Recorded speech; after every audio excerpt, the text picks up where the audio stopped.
আসসালামু আলাইকুম। School of diploma engineering এ আপনাদের সকলকে স্বাগতম। আজকে আমরা মোমেন্ট অফ ইনারশিয়ার একটি সমস্যার সমাধান করব। আমরা এখানে দেখতে পাচ্ছি একটি আই শেপ যেটা এক্স অ্যাক্সিস এবং ওয়াই অ্যাক্সিসের সাপেক্ষে অঙ্কিত আছে। এখন আমাদের প্রথমে দেখতে হবে যে তাদের রেফারেন্স অক্ষগুলো কোথায় অবস্থান করতেছে। রেফারেন্স অক্ষগুলোকে আমাদের বের করতে হবে এই কারণে যে এই তিনটা সেকশন কোনো একটা সেকশন বরাবর কাজ করবে বা কোনো একটা পয়েন্ট বরাবর কাজ করবে। সেই পয়েন্ট বা সেই পয়েন্টের সাপেক্ষে যে রেফারেন্স অক্ষটা আসবে সেটা আমরা বের করব। আমরা একটু খেয়াল করে দেখি, যখন আমরা এক্স অ্যাক্সিসের সাপেক্ষে দেখতেছি আমার এক্স অ্যাক্সিসের সেন্ট্রয়েডটা এবং 1, 2, 3 ঠিক একই দিকে বরাবর কাজ করতেছে, কারণ এটা সিমেট্রিক অবস্থায় আছে। যেহেতু এটা সিমেট্রিক অবস্থায় আছে সেহেতু আমি বলতে পারি যে আমার এক্স অ্যাক্সিসের সাপেক্ষে আমার এক্স বার সমান সমান আসবে 18 ডিভাইডেড বাই 12 সমান সমান 9 সেন্টিমিটার। অর্থাৎ আমি এই অ্যাক্সিসের সাপেক্ষে এবং এই অ্যাক্সিসের সাপেক্ষে আমার 9 সেন্টিমিটার পরে আমার ওয়াই বারটাকে খুঁজে পাবো।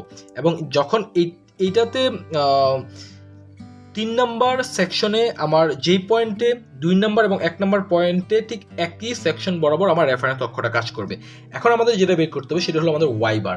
তো ওয়াই বারের জন্য আমাদের যেটা করতে হবে, আমরা ওয়াই বারের ফর্মুলা কি জানি? a1 y1 plus a2 y2 plus a3 y3 divided by a1 plus a2 plus a3। তাহলে এখানে a1 কোনটা? প্রথমটার এরিয়া। তাহলে প্রথমটার এরিয়া হলো 12 ইন্টু 4 সমান 48 সেন্টিমিটার। এটার y1 কত যাবে? এটার y1 যাবে হলো 4। যেহেতু আমি এই অক্ষের সাপেক্ষে করতেছি, আমার এইখানে যেই অ্যাক্সিসটা আসতেছে y1টা আসতেছে, তাহলে সেটা কতটুকু ডিস্টেন্সে আসতে আমার এই রেফারেন্স থেকে, তাহলে সেই রেফারেন্স থেকে আমার ডিস্টেন্স আসে হলো এটা 4, এটা হলো 14 এবং এটা হলো 4 এর অর্ধেক। তার মানে এখানে আমি পাচ্ছি 20 সেন্টিমিটার। একই রকমভাবে a2 সমান সমান কত? 14 ইন্টু 3, তাহলে এটা সমান সমান আসতেছে হলো 42 সেন্টিমিটার স্কোয়ার। এবং y2 হবে কত? y2 হবে ঠিক y2 ঠিক তার এইখানকার কোনো একটা বিন্দু বরাবর কাজ করবে। তাহলে এটা আসবে হলো 4 plus 14/2 is equal two 11 centimetre square. a3 কত আসবে? a3 আসতেছে আমার এখানে 18 into 4 is equal two 72 centimetre. এবং y3 কাজ করতেছে মূলত আমার 4/2 2 সেন্টিমিটার। এখান থেকে আমি যেটা করব, যে মানগুলো পাইছি সেগুলো বসায় দেওয়ার পরে আমি আমার ওয়াই বারের মান পেয়ে যাচ্ছি। তাহলে এটা এখানে কত আসে? 48 into 20 plus 42 into 11 plus 72 into 2 divided by 48 plus 42 plus 72 is equal to করলে আমার ক্যালকুলেশন করার পর আমার মান আসতেছে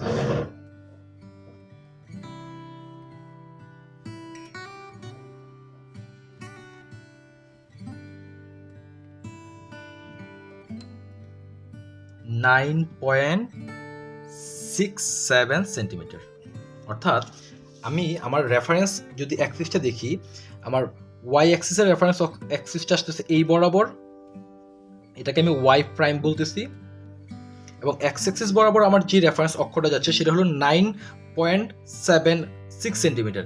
তাহলে 9.76 সেন্টিমিটার কোথায় কাজ করবে? এটা যদি হয় 4, 14, তার মানে এটার ঠিক কোনো এক জায়গাতে আমাদের এই রেফারেন্স অক্ষ যেটা এক্স বার যেটা সেটা এখানে কাজ করবে। তাহলে এটার সাপেক্ষে আমি আমার ডি নির্ণয় করবো যে আমার ডিটা কোথায় কাজ করতেছে। তাহলে আমি মোমেন্ট অফ ইনারশিয়া বের করে ফেলি, যেহেতু আমার তিনটা রেফারেন্স এখানে। তাহলে মোমেন্ট অফ ইনারশিয়া আমার এখানে এক্স অ্যাক্সিসের সাপেক্ষে মোমেন্ট অফ ইনারশিয়া কি যাবে? I double x is equal two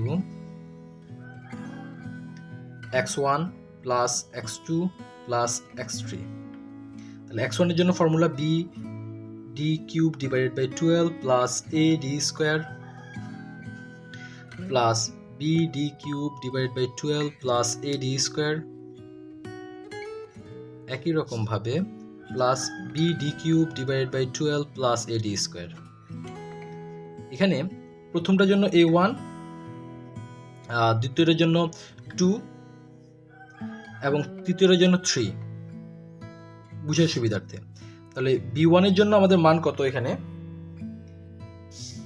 1 number section B হলো এটা 12 এবং D হলো 4, তাহলে 12 into 4 cube divide by 12 plus এখানে A কত?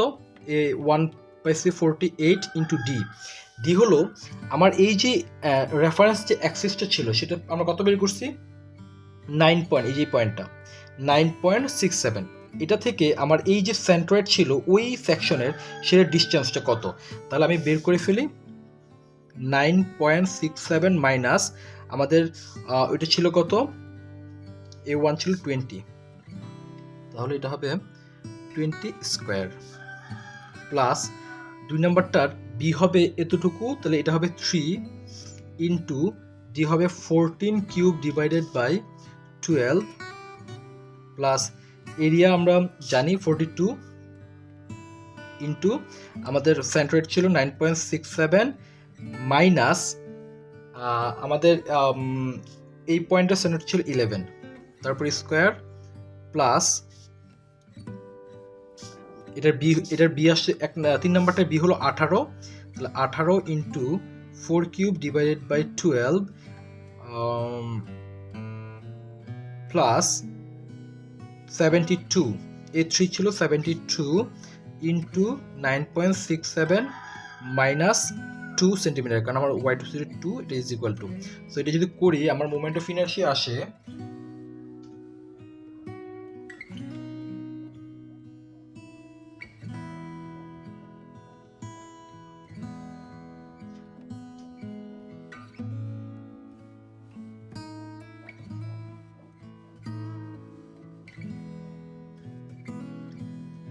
1027.8 সেন্টিমিটার টু দি পাওয়ার 4, তাহলে এটা হলো আমাদের আনসার।